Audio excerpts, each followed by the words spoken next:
موږ کې به د ډېرو کسانو همدا سوچ وي، دا ګمان به وي، دا یې به وینا او خبرې چې زما رزق ولې نه زیاتېږي، ولې مې په رزق کې برکت نشته، ولې په ژوند کې برکت نه لرم، ولې په زندګۍ کې برکت نه لرم. خو همدغه سړی به سهار وختي لمانځه ته لا هم نه پاڅېږي.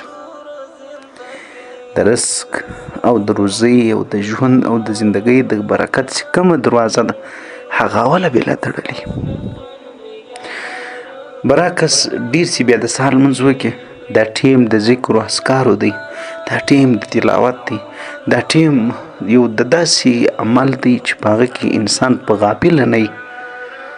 ترجمه د قرآن راواخله، پند و نصیحت راواخله، داسې هر نیک عمل راواخله، تبلیغیانو سره مذاکره کې کښېنستل یا د هغو پند اورېدل دا راواخله، مراقبه کې کښېنستل، په جومات کې په مسجد کې د لمانځه پر غزۍ باندې دا راواخله. د لمر ختو پورې پرېوتل په دې ټیم کې د رزق دروازې د لمر مخکې خلاصېږي. د لمر د راختو د رزق تقسیم د لمر د راختو مخکې الله پاک کوي. په دې ټیم کې چې څوک ویدي د هغو رزق او روزي به بې برکته یې به یې ډېره به یې پیسې به یې مثال نعمتونه به یې خو هېڅ برکت به نه یې پکښې کي. لکه څنګه چې همداسې ده اوس د ډېرو انسانانو زندګي هغه بې برکته معلومېږي، هغه ناراحته او بې سکونه معلومېږي، سره د هر څه اسباب. نو بیا څنګه په انسان باندې د رزق دروازې راخلاص سي او رزق یې پراخه سي؟ بیا څنګه انسان په کومه خوله باندې وایي چې انسان د سر خوب نسي پرېښولی، حتی د سهار لمانځه ته نسي راپاڅېدلی، او دی وایي چې زما رزق نه زیاتېږي او زما رزق نه زیاتېږي او زما رزق بې برکته دی، زما ژوند بې برکته دی. تا په کس د خپل ځان، خپل ژوند او زندګي به برکته کړي دي. دوم دا دی چې ګناه به د ده یو عادت دی، د غیبت نه راواخله، تر دروغو ویلو راواخله، تر دوکې پورې راواخله، تر حسده، تر بخالته، تر حرام ماله، داسې در بغضه، در اناده، در تکبر، در لوی، چې دا ټول هر یوه ګناه په خپل ځان کې ځان له هلاکوونکې ده. په یو انسان کې به دا ټولې موجودې، خو لا بیا هم د دې انسان پر خوله باندې دا وي زړه د حسد او د کینې او د بغض نه ډک، او د مسلمان په حق کې د بې خیري سوچونه، د بې فکري سوچونه، د مسلمان په ښه حال باندې خفه کېدل، دغسې نورې بدې خبرې په انسان کې موجودې، ښکنځل، غیبتونه، درواغ، تهمتونه، د بل آزار ټولول. لا به بیا انسان وایي زما رزق ولې نه زیاتېږي. نو څنګه زیات سي؟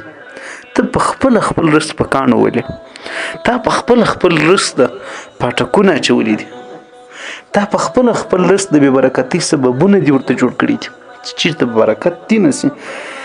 دریم خبره دا ده چې سړی استغفار نه وایي، ذکر نه کوي، الا بذکر الله تطمئن القلوب، سکون نه وي، اطمینان او خیر و برکت خو د خدای په یاد کې دی، د بسم الله په ویلو کې دی، د خدای په یادولو کې دی، د استغفار په ویلو کې دی.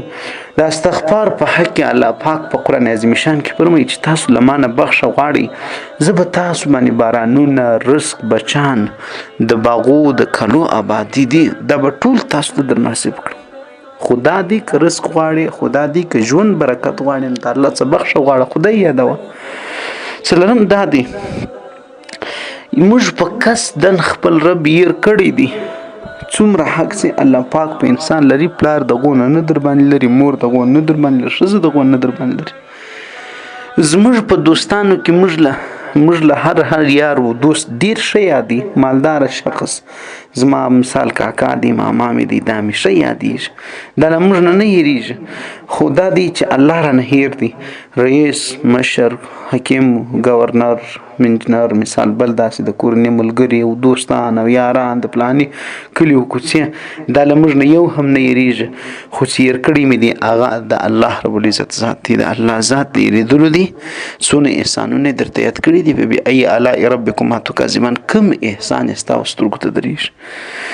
پنځمه خبره دا ده عزیزانو، موږ دا فکر کوو چې رزق یوازې پیسې او شتمني ده، دا هم غلطه ده. صحت دا هم رزق دی، مینه، امن، خوب، کورنۍ، او دارنګه په کورنۍ کې اتفاق، د اولادو د پلار په ژبه سره پوهېدل، د ورونو په ژبه سره پوهېدل، د خاوند او د ښځې په ژبه سره پوهېدل، او دارنګه په لږو پیسو باندې استراحت ته دې وګوره. مثال په لږ کاروبار کې دی، هغه کفایت ستا دا کوي.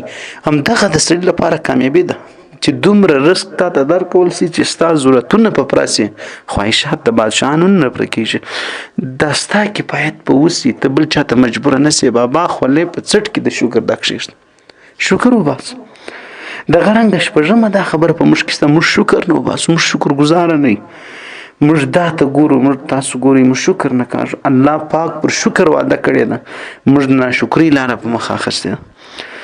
نو زموږ پر هغه شته نعمتو موږ چیرې شکر وکړئ چې د نور نعمتو په تمه موږ ناست یو، په زیاتو په تمه یې ناست یو. بیا د زیاتو لارې خیر و صدقه و خیرات دي، صدقه و خیرات موږ نه کوو. موږ بالکل داسې یو چې پر بې ځایه ځایو مې مالونه خورا ډېر ځي. په واده کې څومره پیسې له موږ نه ځي. د دې څه ضرورت دی؟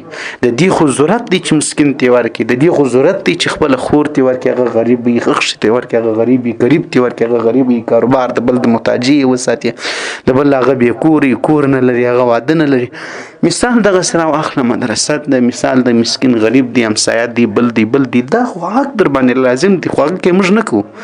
برعکس په دې لارو باندې بې انتها پیسې ځي.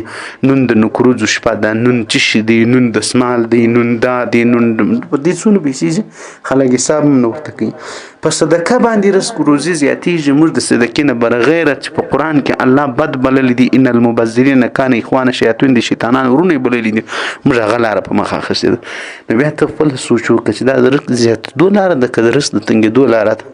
خپله کاڼې اسمان ته ولې و پر سر به دې کاڼې نه ګلان نه راغورځي، هم دغه کاڼې به ستا پر سر باندې مشکل. سبا چې دی بیا مسکین سي، غریب سي، در په در سي، وای بیا دي ځي چې اوف دي ځي، بیا هغه پیدا نه کوي.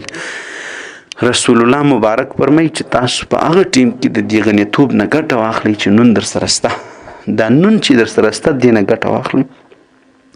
عزیزانو همدغه رنګه زموږ ټول تمرکز، زموږ ټول هغه توکل، زموږ اعتماد، زموږ بروسه هغه پر شتمنیو، پر جیدادو، پر مهارت. حال دا دی چې داسې نه ده کول پکار. دا شتمني، دا قوت، دا صحت، دا هر څه چې الله را کړي دي، دا صرف یو اسباب دي. اصل توکل باید د الله په ذات یې. موږ باید زیات عبادت وکړو، د الله د رضا کارونه وکړو چې الله پاک را سره راضي سي، هره خوا به مې سمه سي. عزیزانو موږ دا سوچ و فکر کوو چې څنګه یعنی موږ کوشش نه کوو. مثال دا درته نو په دې وجه باندې د دنیا کار الله پر کوشش باندې ټاکلی دی، پر هڅو بریا یې ټاکلی دی. وایي ته هڅه کوه، هڅه دې بریا ته رسوي. د دنیا کار تر زحمته پورې دی. دا نظام الله دی جوړ کړی دی چې من طلب فقط وجب، چې ته طلب وکړې، کوشش یې وکړې، دا به د پرمختګ لامل ګرځي، دا به د په رزق کې د برکت او د عزت سبب ګرځي. چې شپې سړی رونه کړي نو شم لا ځینې جوړېږي. چې مثال سړی ښه خواري وکړي ښه تاجر ځینې جوړېږي. مثال درته هم ښه. او دارنګه بخت به انسان نه ملامتوي. په خپله زه ټګ یم، زه د لاسه مې دونه نشی نه کېږي، په خپله هېڅ هم نه کوم، یوه کاڼې پر دا بل نه ږدم، خو بخت ملامتوم او بس وایم چې زما رزق و، زما زندګي و، زما چش زما بخت کار نه کوي. بابا په بخت پرې ولې تړې؟ خو هغه لار چې د بندګۍ د هغه ته اختیار کړه. نور کار الله ته پرېږده. نور الله رب العزت هر څه سره سي. تا خپل کوشش، بندګي کوشش پوره کوه. الله دې وکړي چې د څو خبرې زموږ د فهم فکر وړ وګرځي. السلام علیکم.